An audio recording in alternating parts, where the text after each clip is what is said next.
बिस्मिल्लाहिर्रहमानिर्रहीम। अस्सलाम वालेकुम। पहाड़ी खबरां दे नाल मैं शबनम शाद। सब तो पहले आई दियां खास खबरां।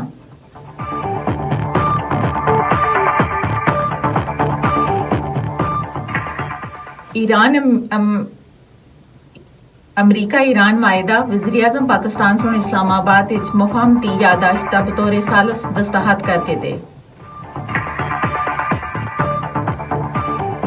इस्लामाबाद मुफाहमती यादाश्त अमरीकी सदर डोनाल्ड ट्रंप और ईरान के सदर मसूद पेज़ेश्कियान के दस्तखत मौजूद हैं। फील्ड मार्शल सैयद आसम मनीर सोण गाना के चीफ ऑफ डिफेंस स्टाफ की मुलाकात, इलाकाई सिक्योरिटी और दफाई तावन तक गुफ्तगू।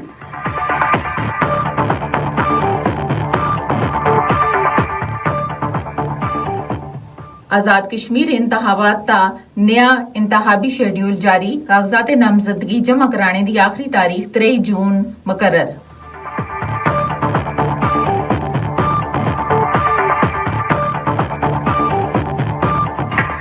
ज्वाइंट अवामी एक्शन कमेटी के 150 अरकान के नाम 4th शेड्यूल में शामिल करके दे गए।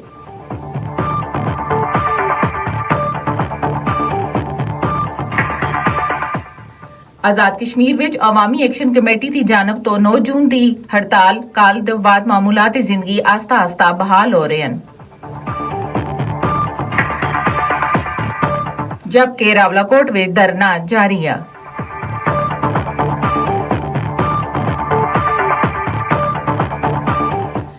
भारत के गैर कानूनी जेर कब्जा जम्मू कश्मीर के जिला राजौरी विच भारतीय फोर्सेस का तलाशी ऑपरेशन अज मुसलसल 28वें रोज भी जारी रहा।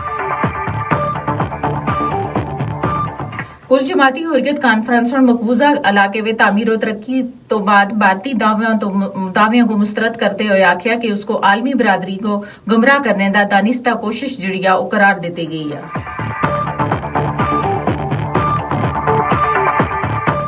G7 समिट विच मोदी की शिरकत भारत सुन बदनामी का सबब बन गई है। डोनाल्ड ट्रंप के सामने एक लफ्ज न बोल पाने वाले मोदी को अमरीकी सदर सुन कातिल का लकब दे दिते गया। इस दे नाल पहाड़ी खबरां दा वेला खत्म होया। इजाजत दिओ, अल्लाह दे हवाले।